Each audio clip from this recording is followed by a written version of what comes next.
Տիկին Ալեքսանյան, բարև ձեզ, շնորհակալ ենք, որ եկաք, մի քանի թեմաներ եք առանձնացրել, խնդրեմ, որ թեմայից կուզեք, սկսեք ձեր խոսքը։ Շնորհակալ եմ ընձեռված հնարավորության համար։ Բարև հայրենակից։ Էլի չեմ կարող չսկսել Հովանավանքից,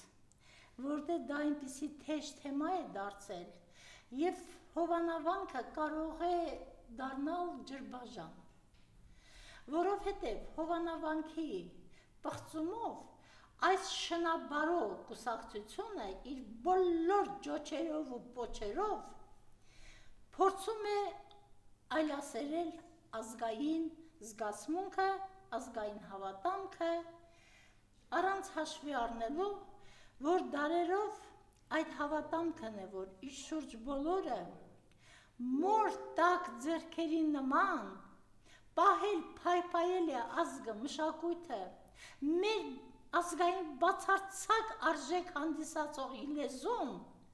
եւ այսօր փորձում են այս մայր աթոռի դեմ սկսված այս այլանդակ հարձակումները դարձնել սովորական երևույթ, որովհետև ժողովուրդ դու շատ արագ ադապտացվում ես, ներողություն եմ խնդրում օտար բառի համար, այսինքն հարմարվում ես, շատ արագ ես հարմարվում ամեն մի իրողությամբ, որովհետև հո մի տխմար մասան մտքով չի անցկացնում, որ մենք կորցրել ենք Արցախ, սրանց պատճառով, սրանց քաղաքականության պատճառով, ավելի ճիշտ թշնամական քաղաքականության պատճառով։ Դու շատ արագ հարմարվեցիր եռաբլուրի ընդարձակմանը,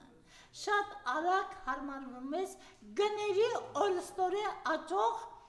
չգիտեմ ինչ բարձունքների հասած այս պիկերին, այսպես չի կարելի։ Եվ հետո այդ քահանան նախկին իհարկե, այդ նախկին քահանան, որովհետև ինձ համար նա արդեն կարկալույծ է և այլևս նախկին է։ Ես համացանցից իմացա, որ երբ որ այս թուրքի լանուկ Նիկոլը անընդհատ իր և պապ թագավորի մեջ հորիզոնականներ էր տանում և մասային ուզում էր պարտադրել, որ ինքը նոր պապ է, նոր պապ թագավոր է, այ հողը գլխիդ, այ հողը բոլոր նրանց գլխին, ով քո մեջ կարող են թագավոր որոնել։ Այս նախկին քահանան, այդ Ասատրյան, Ասատրյան կարծեմ, Ստեփան Ասատրյան, կարծեմ գրել է համացանցում, այ ոչխար, դու էլ ուրիշ հերոսի անուն չգիտես, հավանաբար նա կրկնօրինակել է Հայկո Մկոյի մանրապատումներից, թե չէ նրան այդքան խելք չկար, որ ինքը մտածեր, բայց այդ ոչխարի դեմ, փառավոր, ոչխար ասողի դեմ, փառավորապես ծնկեց ոչխար համարվածը։ Անար դուք նամուս չունեք, ես չեմ հասկանում։ Հանուն ինչի, միայն թե երկատեք մայր հավատքը, միայն թե ճեղքեք մայրաթոռի պաշտպանների և անտարբերների մեջ եղած այդ արդեն գոյացած ճեղքը, էլ ավելի ճեղքեք, դրա համար, թե ինչ-որ մեծ փողեր են այստեղ դեր տանում, որովհետև ձեզ նմանները գաղափարի մարդ չեն, որ ասեմ, գաղափարն է նրանց մղում այդ սխալ քայլին, այդ այլասերվածությանը, չէ, դուք փողերի համար եք անում այդ բոլորը, որովհետև հայի մեջ չի կարող առաջանալ հայ ազգը կործանելու գաղափարը, եթե նա ծախու շուն չէ։ Ես հիմա ասում եմ, քեզ հայր Արամ երևակայող Ստեփան Ասատրյան, դու պարզապես թուրքի լանուկ ես, դու այն Լևոն Շիրինյանի երազած թուրքի շուն լինելու ճանապարհին ես, գիտես։ Քեզ նման մեկներ կա, պրոֆեսորի կոչում ունի, որը երազում է թուրքիշուն դառնալ։ Դու Տիրի Գագոյի նման այլանդակ ես, որը երազում է 21-րդ դարում ադար վառել տականալու համար։ Դու բոլոր այն ուղեղը թափած, ներողություն եմ խնդրում այս արտահայտության համար, այն ուղեղը թափածների նման ես, ովքեր շատ արագ մոռացան, որ Բաքվի գնացքով պիտի ցորեն բերեն Հայաստան, բայց Սումգայիթի թունավոր թելերը այդքան շուտ մոռացաք, այ ապիկարներ, այ շնաբարոներ, դուք այդքան շուտ մոռացաք, դուք շուտ մոռացաք երկրաշարժի ժամանակ ուղարկած շնորհավորական հեռագրերը, այն Բաքվի ու շրջապատի բոլոր ծննդաբերական հիվանդանոցներից ուղարկված արյունոց սավանները, որպես օգնություն երկրաշարժից տուժածներին։ Ես չեմ հասկանում, դուք ազգային նամուշ չունեք, դու Ստեփան Ասատրյանն ես, չգիտեմ ինչ ես, դու բռնել ես թուրքիշուն դառնալու ճանապարհը, հանուն ինչի ես զոհգնում այս թուրքի լամոկին, հանուն ինչի, միթե այդքան շատ հրապուրիչ հարցեր են դրված քո առաջ, քեզ նմաններն իհարկե ծախու հոգի ունեն, եթե ծախու հոգի չունենան, Կախաղանին էլ տանեն, նա չի հրաժարվելու իր գաղափարից, իսկ քո գաղափարը այսօր թուրքիշուն դառնալու գաղափարն է, հիշիր, Մելիք Ֆրանգյուլի գերեզմանի նման գերեզման ես ունենալու, չակերտների մեջ հայր Արամ, ափսոս է անունը, ափսոս չի անունը, մեր նախնիներից մեկի, մեր նախահայրերից մեկի անունն է, ինչ էլ անուն է դրել ժամանակին կաթողիկոսը սրա, ես ոչ լոտ ապիկարի վրա, ես չեմ պատկերացնում, որ սրա մարմինն էլ կեղտոտ կլինի, մենակ հոգին չի լինի կեղտոտ, եթե հոգին կեղտոտ է, այնտեղ էլ մաքուր մարմին չի կարող լինել։ Հովանավանք եկեղեցուն այս վանքին մոտ ապրող բնակիչներ, ես անցած անգամ խնդրեցի ձեզ, խնդրեցի Զաքարյան ազգանունով այն ուսուցչին, որը փոխտնօրեն էր աշխատում Հովանավանի դպրոցում, եթե լսում ես, ես քեզ խնդրում եմ, հիշիր Մանուշյանի անվան դպրոցը, հիշիր մեր աշխատանքները, որ կատարել ենք, հիմա դպրոց չեմ թողնում, բա քո սիրտը չի ցավում, բա ուր եք գալիս սրա կողքին կանգնում, այսինքն ինչքան ես համացանցով նայեցի, այնտեղ այնքան, ասենք, անլաչակ Անահիտ, ինչան է, Ավետիսյան, հա, Անահիտ Ավետիսյան կար, բայց ես հասկացա ինչու ինքը լաչակը չի կապել, որովհետև իր դավանած հավատանքը չի պահանջում խոնարհություն գլուխը ծածկել, նոր մտնել եկեղեցի, որտև ինքը կյանքի խոսքի ղեկավարի տիկինն է, այսպես ասած, բայց ես Անահիտ Ավանեսյան, ներողություն, հիշիր հրապարակում, երբ որ դու դուրս եկար կառավարության շենքից, ես էի, որ մոտեցավ ասացի, տիկին դուք շատ գեղեցիկ եք, դուք էլ այսպես հրճվելով, այո, շնորհակալ եմ, դուք էլ, դե հիմա հավաքվեք ու գնացեք պոդիում, գուցե Հայաստանին մրցանակ բերեք, հերիքի առողջապահության բնագավառը քարուքանդանեք։ Ես հիմա հաճախում եմ պոլիկլինիկա, այնտեղ էլ եմ ասել, ինչ որ մեկը ասաց աշխատողներից, բայց նա ոնց որ իրավաբան է, ասի, ինչ իրավաբան որ լիներ, ինքը կհասկանար, որ ինքը իրավունք չուներ այդ բնագավառը ղեկավարելու, սա չի ԿՊ-ի դեմքը, մերը լինի պոլիպետ լինի, հա, Սա չէ ձեր սկզբունքը, ձեր կրեդոն, ձեր դավանանքը, քպականներ, քանի մենք դեռ կարող ենք ուղղել բոլոր սխալները, թեկուզև շատ տանջալից ու շատ երկար ժամանակվա ընթացքում, հետ կանգնեք այս բոլորից, ես որպես մայր, որպես տատիկ, որպես մանկավարժ, որպես Հայաստանի Հանրապետության քաղաքացի խնդրում եմ, պաղատում եմ, բայց և պահանջում եմ, որ դուք հեռանաք պարզապես։ Ես ձեզ քանի անգամ եմ ասել, այնպես վարվեք, որ հետո գոնե մարդավարի դատվեք, ոչ թե փողոցի անկյուններում շանսատակ դարձնեն ձեզ, դուք այդքան վախ չունեք, ես չեմ հասկանում, ունեք իհարկե, բայց կարծում եք, թե ձեր դեմ խաղ չկա, չէ, ձեր դեմ Աստծո խաղն է լինելու, հիշեք, որտեղ դուք ձեռք եք բարձրացրել մեր ազգային բոլոր սրբությունների վրա, բոլոր, որտեղ դուք չերկնչեցիք, Արցախ վաճառեցիք, ես որ շատ խորը մտածեմ, որ մեր հնամյա վանքերը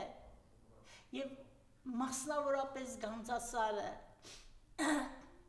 գտնվում են թուրքերի ձեռքին, ես կարող եմ խենթանամ, անկեղծ եմ ասում, աշխատում եմ ինքս իմ սանձերը ձգած պահել,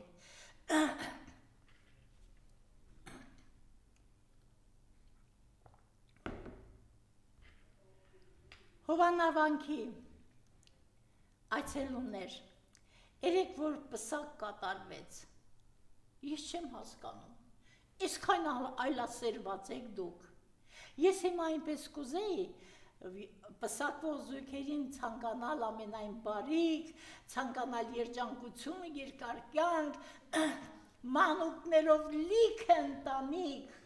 բայց ես զարմանում եմ, ում համար ցանկանամ, նրանց, որոնք դեմ են դուրս եկել մեր ազգային եզակի արժեքներից մեկի մայր աթոռի դեմ չեմ ցանկանա, որտև ես ինձ չեմ կեղծի։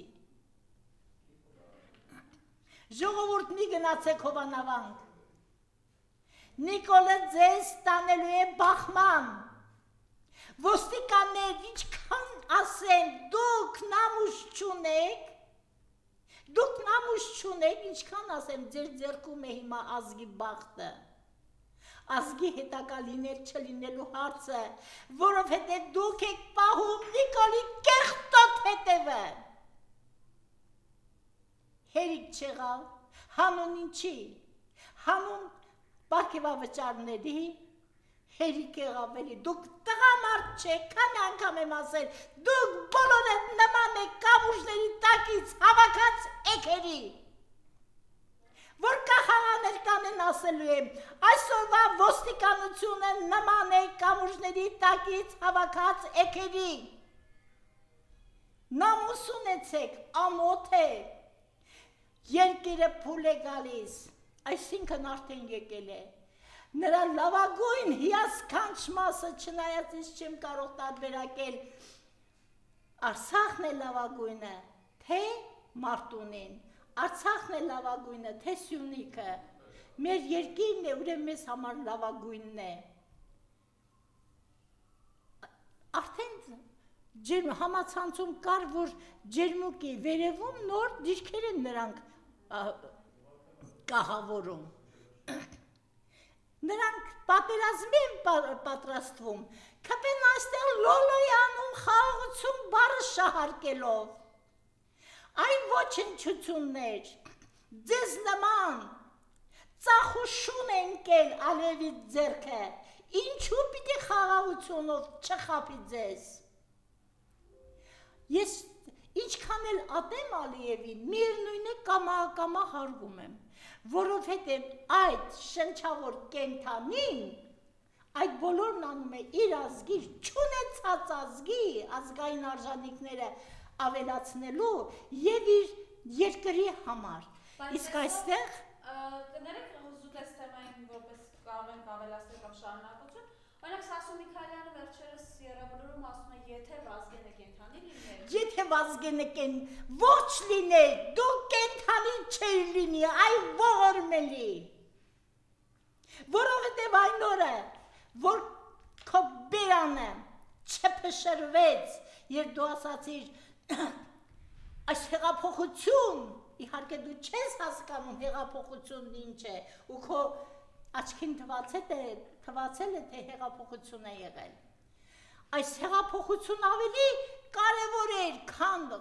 Արցախի ազատագրումն, հա? Ոչնչություն։ Դու ընկար Նիկոլի գիրկը մի անգամ էլ հիշեցնեմ, որովհետև Սերժ Սարգսյանի իշխանության օրոք քո ամառանոցի լողավազանից մի գնդի զենք ու զինամթերք էին հայտնաբերել։ Այհա թե դու ինչու ընկար Նիկոլի ոտքերի տակ ոչ թե գիրկը։ Աննամուսներ, ինքնասպան եղեք, գոնե մի քիչ հարգանք առաջանա ձեր նկատմամբ, այսպես չի կարելի։ Դե Սասունը երբ է մարդ եղել, որ հիմա լինի։ Եթե Վազգենը ողջ լիներ, երբեք երկրապահի ղեկը չէր հասնի Սասունի նման այլասերված, անգետ, անգրագետ, էլ չգիտեմ ինչ մարդու։ Սասուն Միքայելյան, եթե հանկարծ բախտը չբերի ու մենք դեմ դիմաց հանդիպենք, նոր կտեսնես ես քեզ ինչ կասեմ։ Անամոտ, անպատիվ, դու ինչ խղճով ես մոտենում Վազգենի գերեզմանին կամ ինչ խղճով ես արտասանում նրա անունը։ Եթե ողջ լիներ, պարզապես դու կենդանի չէիր լինի։ Անամոտ։ Ուզում եմ անդրադառնալ մի ուրիշ, այսպես, փառավոր անամոթի։ Փառավոր բառը շատ սիրել է օգտագործել մեր մեծն երգիծաբաններից մեկը Հակոբ Պարոնյանը։ Այ որ Հակոբ Պարոնյանին հանդիպեիր, մի փառահեղ ապտակ կհասցներ քեզ նման խոզին։ Հիշիր, Արթուր Դավթյան, ես բազմիցս դատախազության դիմաց բարձրախոսով հորդորել եմ, խնդրել եմ, պաղատել եմ, պահանջել եմ, որ դու կատարես քո մասնագիտական պարտականությունը և ձերբակալես սահմանադրությունը թաշկինակի նման օգտագործող այս թուրքի լամուկին։ Դու չես անսացել, ոչ մի ողջախոհ մարդու ասածին չես անսացել։ Եվ երբ արցախցիների վերադարձից հետո ես քեզ քանի անգամ եմ ասել, որ Նիկոլը քեզ օգտագործած անձեռոցիկի պես շպրտելու է, հետո ինչ ես անելու։ Հետո դու եկել կանգնել էիր հանրահավաքի մասնակից արցախցիների կողքին։ Հիշիր, երբ որ մենք հանդիպեցինք, ես քեզ ասացի, իա, ցիրկի շնիկ, ես դու էլ ես էստեղ, ընդ որում երկու անգամ ասացի։ Քո կողքին գտնվող ինչ-որ տղամարդ փորձեց ինձ զսպաշապիկ հագցնել, այ հող ձեր գլխին, ձեզնից ով է վախենում, այ վախկոտ շներ, վախկոտ չլիներ դու գոնե մի այնքան գոնե փորձ կատարած կլիներ, հիմա ինչով ես արդարանում, դու ցանկացել ես ձերբակալել, հա, ու քեզ չեն թողել, սուտ է, ինչ, ես չեմ հասկանում, դատախազինով կարող է արգելել իր մասնագիտական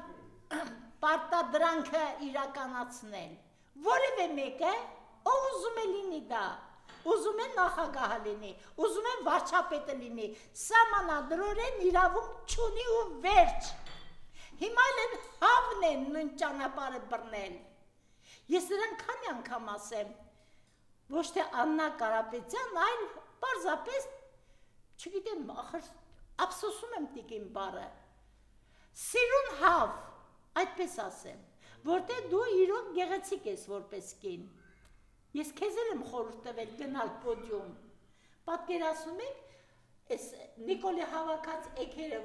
որ բոլորը միանգամից գնային պոդիում, Հայաստանը կդառնար պոդիումի թագավոր։ Մրցանակներ կբերեիք գոնե։ Այ հավ դատախազ։ Դու գոնե հիմա եզրակացություն արա այն ցիրկի շնիկ Արթուր Դավթյանի արածներից ու տես որ նա հիմա օգտագործված ջնջոց է փողոցում շպրտած։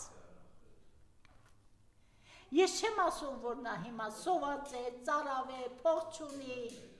բայց 7 տարի թալանողները սրանք են,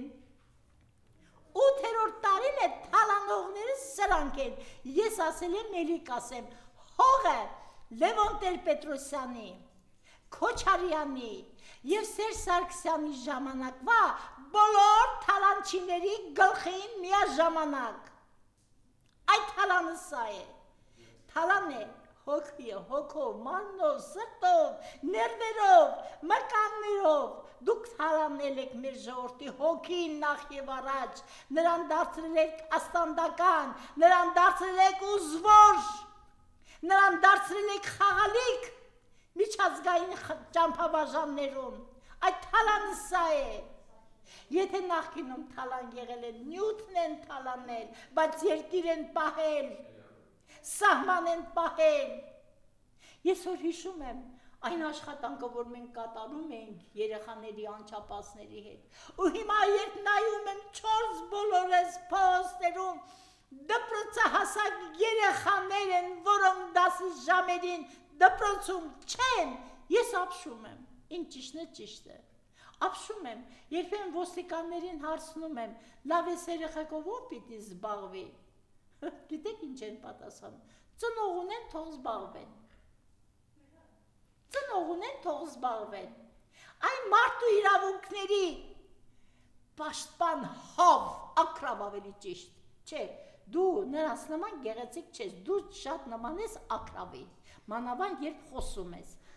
ես քանի անգամ առաջարկել եմ Ալիևի հետ բանակցությունների ուղարկեն քեզ, որտեղ Ալիևը հաստատ կվախենա, հաստատ, ես այնպես ափսոսում եմ, որ ճանաչում եմ քո ծնողներին և ապշած եմ, որ այդ ընտանիքում քեզ նման մեկը քպայական է մեծացել, որը հանուն փողի ծախվել է, որովհետև դու չես տարբերակում քո պարտականությունները, որտեղ դու կարող ես թուրքերի կողքին երգել, են քավարցիների անեկդոտը կա, հայրը բացում է Մատյանը, ներողություն, օրագիրը երեխայի, նայում է հայոց լեզու 2, ռուսերեն 2, մաթեմատիկա 2, երկը 5, տխուր տրտում ասում է, գա, այսքանից հետո դու հլը սիրտ ունես երգում ես, Անահիտ Մանասերյան, գոնե հորդ ազգանման մասին մտածիր, ես որ իմացել եմ, որ դու նրա աղջիկն ես, ես ապշած եմ, քո պարտականություններնով պիտի կատարի, մարդու իրավունքների պաշտպան, քո բերանից դեր չենք լսել, 40 հոգուց ավելի քաղ բանտարկյաններ են այսօր բանտերում, ինչու չես պաշտպանում նրանց շահերը, թե դու էլ ես համոզված, որ նրանք մեր ազգի թշնամիներն են, նրանք ազգի թշնամի չեն, նրանք քպայի թշնամի են, որովհետև այս պահին Սրբազանի և 17-ի դատավարությունն է, ծիծաղելի է պարզապես դատավարություն անվանել, որովհետև ինչ դատավարություն, ես շատ եմ դատերի մասնակցում, շատ, ամեն դատավոր նստած, ինքը չի լսում, ինչ են խոսում, վկա կա, չկա, ինչ է խոսում, ինչի մասին է խոսում, ես պարզ կարդում եմ նրա ճակատին ինչ է գրված, ինչպես անել փրկելու իմ գլուխը, նրանց դատավորներին հետաքրքիր չի, ով կդատվի, քանի տարով կնստացնեն, պետքերի չի, բոլորովին, են Կարեն Ֆերխոյանին, ես պարզապես վիրավորել եմ, կարկազում էր, ծնոտը սկսեց շարժվել, հիշիր Կարեն Ֆերխոյան, ինչ անամոթնես, այդքանից հետո դու նոր դատար ես ընդունում, հա, այդպես, ինչու հենց քեզ ուղարկում, որովհետև գիտեմ, դու կանակատար ես, որտեղ դու օրենքից ոչինչ չես հասկանում, որովհետև օրենքից հասկացողը այն խելապակաս կիսագրակ այդ ոստիկանին, որ ասում է, ոչինչ չգիտեմ, չեմ հիշում, ակնհայտ երևում էր, որ խելապակաս է, ընդ որում վկայությունը գրված է մեքենատար,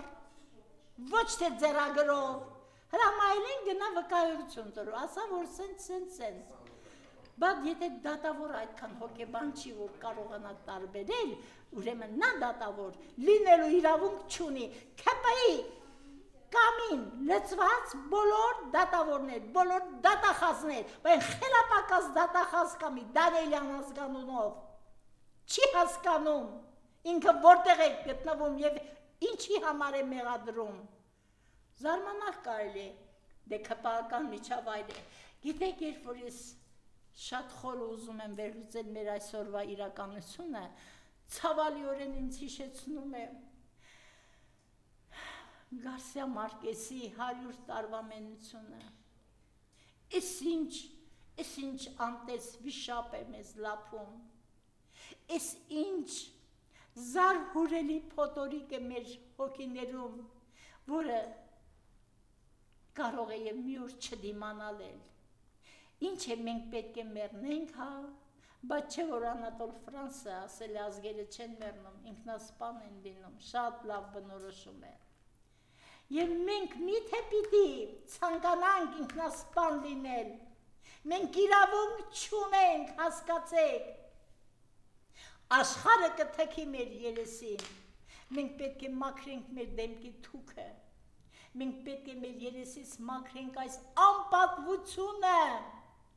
այս անպատիվ վիճակը մենք չենք կարող անվերջ տանել։ Ես էլ եմ հանդիպել ինձ տարեկից մարդկանց, որոնք ասում են,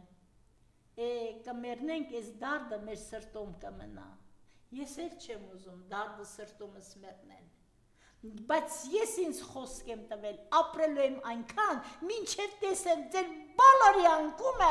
ու Հայաստանի ճախրը, որովհետև մենք իրավունք չունենք այդ կերպ մտածելու։